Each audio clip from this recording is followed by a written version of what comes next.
Your plant is not dying for no reason. Every yellow leaf, every brown tip, every sudden drop is your plant trying to tell you something specific. Once you learn to read the signs, the panic disappears. Today, I want to walk you through 6 of the most common messages your plants send, what each one means, and exactly what to do about it. The watering problems people get wrong. Let's start with yellowing. Not 1 or 2 old leaves at the bottom that is normal aging, but yellow spreading across the whole plant at once. When you see that, the roots are involved. The usual cause is overwatering. Not a single bad day, but a pattern of watering before the soil has really dried out, week after week, until the roots stop getting the oxygen they need. So stop watering. Right now. Lift the plant out of its pot and take a proper look at the root ball.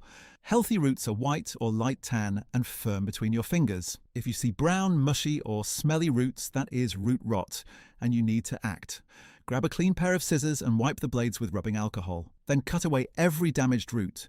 Keep cutting back until you reach tissue that looks white and firm inside. Be brave here. If you leave any rotten material attached, you give the rot a direct road back into the healthy roots you just saved. After that, let the remaining roots air dry for about 30 to 60 minutes before you repot. Putting soaking wet roots straight back into fresh soil just recreates the swampy conditions that started this mess. Repot into dry, fresh mix. 2 parts standard potting soil to 1 part perlite in a pot with drainage holes. Water lightly just once to settle the soil, then leave the plant alone for a full week. No fussing. To stop this happening again, push your finger about 2 centimeters into the soil before every watering. If it still feels damp, walk away. A wooden chopstick works even better. Push it to the base of the pot, pull it out, and if it comes out clean and dry, you can water. If soil clings to it, there is still moisture down there. And remember, in autumn and winter, your plants drink way less. Lower light means they use a fraction of what they needed in summer. Now let's talk about brown, crispy tips, because this is one of the most Googled plant problems, and almost everyone gets the diagnosis wrong. People assume it is a watering issue and start changing how often they water. Usually that does nothing, because brown tips are not really about how much water you pour in. They happen when leaves lose moisture through their surfaces faster than the roots can resupply it. That gap is created by air, not soil. The 3 main culprits are heating or air conditioning vents, low humidity in the room, and fluoride building up from tap water. Start with where the plant lives. If it sits within about 2 meters of any vent, even one not pointing straight at it, dry air is pulling moisture out of those leaf edges all day. Move the plant somewhere stable, away from any air source. That one change alone fixes chronic brown tipping for so many people. If humidity is the problem, and in any heated home during winter it almost certainly is, group your plants together. They share the moisture they release through their leaves, and the air around them gets noticeably damper than the rest of the room. A pebble tray filled with water under the pot adds gentle evaporation without soaking the roots. For thirsty divas like Calathea, ferns and maranta, a small humidifier running a few hours a day is the most reliable fix. For fluoride, leave your tap water sitting in an open container overnight before using it. Chlorine evaporates in about 12 hours, but fluoride does not. It stays put. For sensitive plants like peace lilies, Calathea, spider plants and dracaena, rainwater or filtered water is the long-term answer. The brown tips already on the leaf will not turn green again, but every new leaf will come in clean once you fix the cause. Quick pause. I make one of these breakdowns every week. Every root issue, every soil mistake, every weird leaf symptom. If you want to actually understand what is happening with your plants, instead of guessing every time, hit subscribe. It is all free, all in this same format. When things look serious, a plant wilting while the soil is still wet is the scariest situation on this list, and the easiest one to misread. Your instinct when something looks droopy is to water it. If the soil is already wet and you water anyway, you'll make the damage worse. Here is what is happening.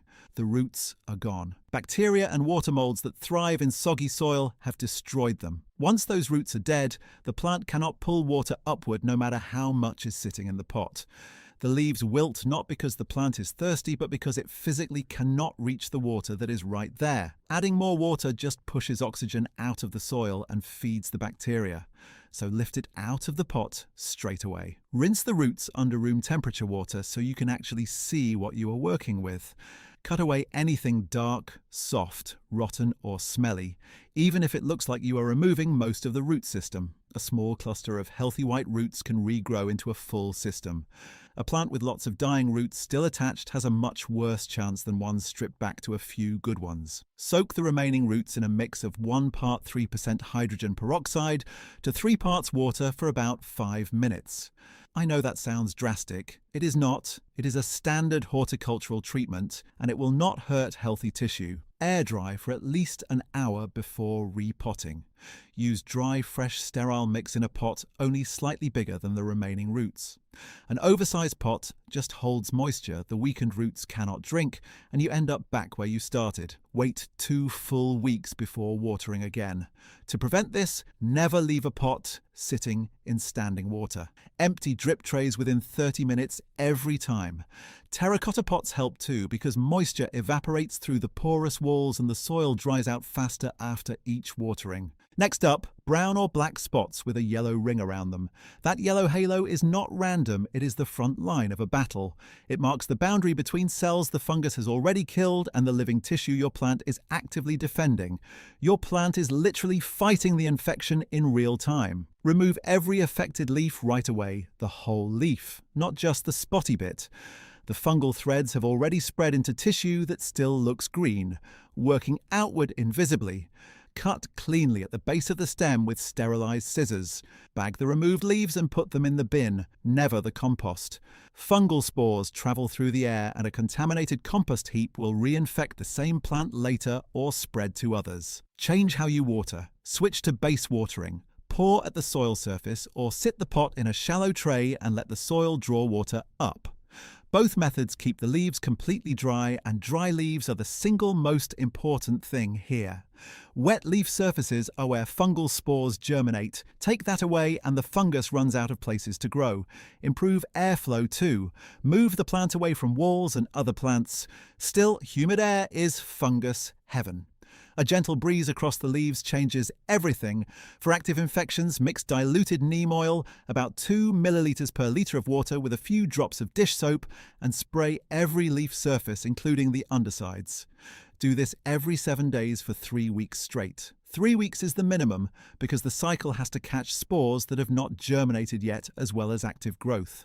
To prevent it long term, water in the morning so any surface moisture dries during the day, and never miss plants sitting in still air. Pests, leaf drop, and what to do next. If your leaves feel sticky, that coating is honeydew. It is waste from sap-sucking insects feeding on your plant right now. The usual suspects are aphids, scale, mealybugs, or whiteflies. The stickiness is just the evidence.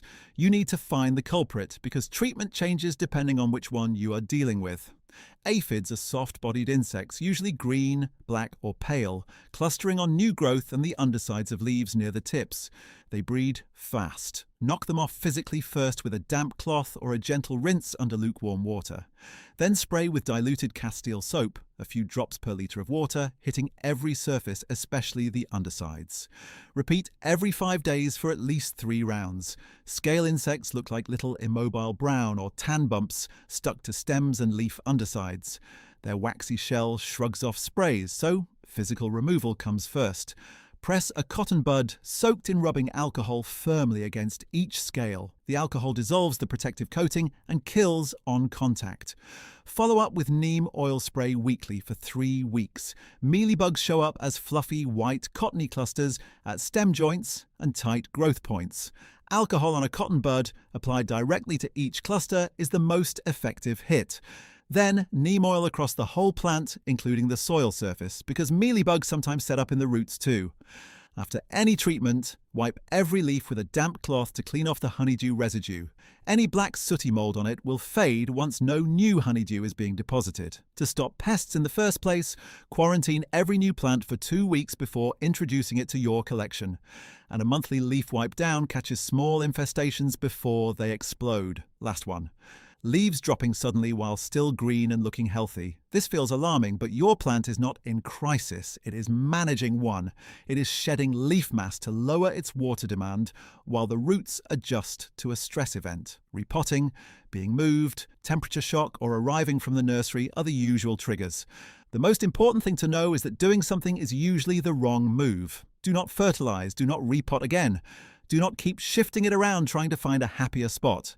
Every change resets the adaptation process the plant has already started, and each restart burns energy it needs for recovery. What it actually needs is stability, its chosen spot, consistent conditions, and time. Water lightly and infrequently for the first 2 to 3 weeks. Enough to stop the soil drying out completely, not enough to soak it. The plant is putting all its energy into repairing roots, and new leaves will only come once the root system is strong enough to support them. If the drop happened after moving to lower light, there is one more thing worth understanding. Leaves built in bright light are expensive to maintain in dimmer conditions. They were made for an environment that no longer exists, and the plant cannot afford the energy cost of keeping them. New leaves will grow specifically for the new light level and will suit it better than the old ones ever did. The plant is recalibrating. Let it. Keep the temperature steady during this period. Cold drafts from open windows or doors often trigger more leaf drop on an already stressed plant. To prevent it in future, move plants gradually between very different light levels. Spend a few days in an intermediate spot first. Repot in spring at the start of the growing season and give any environmental change 4 full weeks before deciding more action is needed. 6 problems, all in one place. Yellow all over with wet soil is root rot, unpot, cut, repot dry. Brown tips are an air problem, move away from vents and raise humidity. Wilting with wet soil is root failure, do not water, act fast. Dark spots with yellow halos are fungal, remove leaves and base water. Sticky leaves mean pests, identify and treat with alcohol and neem. Sudden green leaf drop is just adjustment, leave it alone for 4 weeks. Every one of these has a clear cause and a clear fix. The only thing that makes plant care hard is not knowing what to look for, and now you do. If your plant is showing something specific and you are unsure which of these it matches, describe it in the comments. I read everyone and I will help you work out what is going on. Subscribe if you want to keep learning this way. New breakdown every week.